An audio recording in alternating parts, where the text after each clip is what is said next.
I don't think anyone expected. Baltimore fell to 1-5 when their second game without Lamar Jackson didn't go any better than their first. They scored only 3 points in a losing effort against the Rams after mustering up just 10 points a week earlier. Head coach John Harbaugh is counting on Lamar's return to turn things around.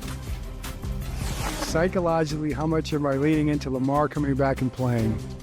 Yeah, I'd have to, if I was on the couch with a psychiatrist right now, and if I was spilling it, I would have to say I'm leaning really hard into that.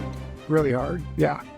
For any kind of psychological well-being, spiritual well-being, I'm leaning hard on that happening. So I'm very hopeful that happens. Again with an obvious statement from a head coach. Obviously, his entire offense is based on one person, and so his one person is going to finally come back from injury after they've looked horrific. But it wasn't just a Lamar Jackson thing when all this went down with the Ravens. They only have one win on the season. We've talked about how bad their defense has been, and so now we go to the head coach. Has all this been a problem with John Harbaugh?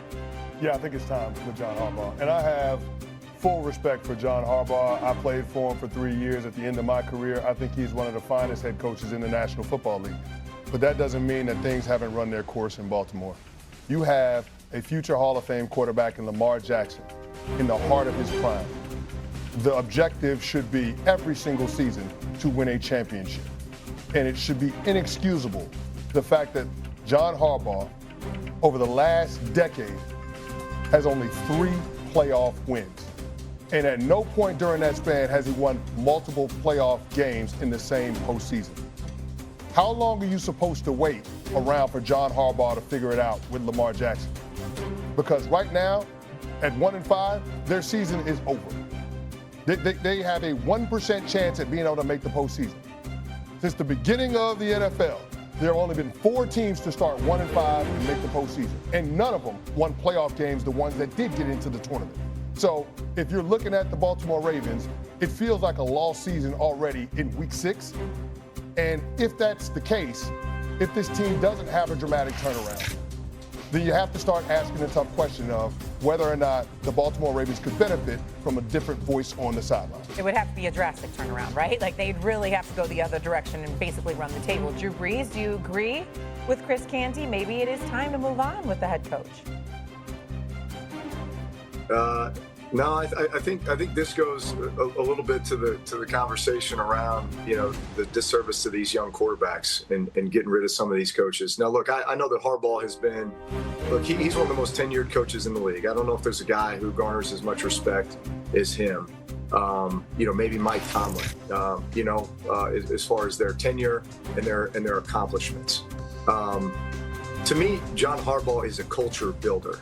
And I don't know, as I look at the last, his 18 years that I think he's been in Baltimore, like of all the teams in the league any given year, that was a team that has always had an identity, a very clear identity, that we are going to play smash mouth football. We play in that type of a division. That's the tone that we're going to set. We are going to run the football. We're going to play this highly aggressive style of defense that is high risk reward. It's been a lot of reward in the past. Yeah. Unfortunately, this year it's been a lot of risk, and they haven't played well. And look, I think it's pretty unprecedented. I don't know if we've ever seen a Ravens defense play this bad, give up this many yards, this many points. But at the same time, I think the real problem they have is that whenever Lamar Jackson gets hurt, they have a hard time winning football games. This offense is so geared around his skill set, what he does with his own legs, but how just the threat of him back there opens up the run game for others. I just looked at his pass statistics. Like he is as efficient right now as maybe he's ever been. So you got to either keep him healthy or you have to find somebody who could come in and win you some games when he's not, because he's not getting any younger. I would say no chance I'm getting rid of John Harbaugh. No, not even thinking about it. Let me say it this way. When you think about, and I appreciate what you said about the Super Bowls and that kind of thing. And this goes with Harbaugh, this goes with Tomlin. But I was part of a team, Drew was a part of a team, right, with Hall of Fame quarterbacks where we went to 2 Super Bowls, we won 1, we lose 1. He goes, and people are like, oh, you should have won more. The problem was I ran into Tom Brady and Bill Belichick at the same time. I ran into Drew Brees and Sean Payton at the same time. He's running into Andy Reid and Patrick Mahomes.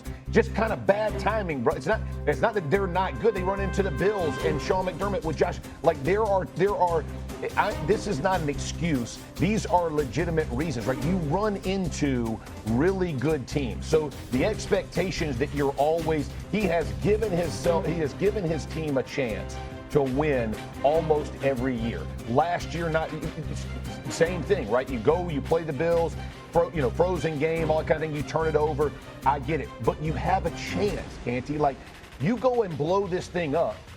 I get this year, and this year might be a wash. Maybe they don't make the playoffs. It's a bummer. It's a bad year. It's whatever. Mm-hmm. But he has shown you year in and year out, he is going to put his team in a position to win. From a coaching perspective, if I'm a fan, that's what I want. Give me a chance. Give me a puncher's chance. Don't let me be. And the Ravens have given you a chance for dang near 18 years. I don't think you just forget. And to your point, you got a bump in the road. This is a bad year. Maybe you got to make a change at defense. I don't know, but figure that thing out. But man, don't get rid of a guy who's brought so much stability and so much winning to an organization. Wow, I get you, Jeff. And I'm not going to say I disagree with you because I would be highly reluctant to get rid of John Harbaugh. But I do think there comes a moment in time where you got to look yourself in the mirror. You got the worst scoring defense. How'd that happen? This is the Ravens. Agree, yeah. You understand? I mean, I haven't even spoken to my brother Ray Lewis in a while. I mean, I can only imagine what kind of mood he's in. Ed Reed and the boys, I just saw them at the game in Miami a few weeks ago. You can't believe what's happening here. Last year, the Ravens were the #1 defense against the run. They were 31st against the pass. Yeah. How'd that happen? At some point in time, it's like, and I've often said this, Drew, just know this too about me, covering sports. One of the reasons I would be hard on coaches, in a sense, was only for one reason and one reason only. The players got to come there with their jobs on the line every day. Who told you that you get to be comfortable and automatically, you get to live off of what you did years ago? Players don't get to do that most of the time. I mean, especially in the NFL, you could be all world. You could be a running back that was all world. Contract time comes up, they send up their count the amount of rushes or rushing attempts you had and say, well, your birth certificate collected a little bit more dust. We ain't giving you that money. You could be a quarterback, all right? And then all of a sudden, after an elite year last year, this year, well, you know what? I mean, this guy looked real good in preseason. We don't know about you right now. Plus, you cost too much. So guess what? We've got to make some alterations there. If you have to make these decisions about the players, this is the league, right? It's the NFL. It's 32 jobs. There's 32 head coaching jobs. You know how many people starving for a chance to be in John Harbaugh's position? You know how many people sitting there looking at this saying, man, if I had Lamar Jackson, if I had Derrick Henry, if I had Zay Flowers, if I had Andrews, if I had these cats, could you imagine what I would do? Now, that don't make them right. Right. But we live in a society where we're talking about opportunities. And we're talking about, well, this person deserves an opportunity, so to hell with what the player did, but we want to hold on to the coaches and insulate them by giving them job security and stuff like that. I'm not saying you get rid of John Harbaugh. What I am saying is the Ravens do not resemble who they used to. They're not living up to what has been established before Harbaugh was there and since he's been there. And guess what? It does require for some self-reflection, not just by himself, but management looking at him and saying, yo, you do understand you're not getting the job done right now. You're not meeting our expectations. Yeah. We can let that go right now. Yeah. There's but so much longer. We gonna tolerate that. The reality is this. They just gave him a contract extension last year, so he's not going anywhere. Right. But we do have to ask the critical question. How many times are the Baltimore Ravens going to keep doing the same thing and get the same result? Stephen A., there has been no progression.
Bye.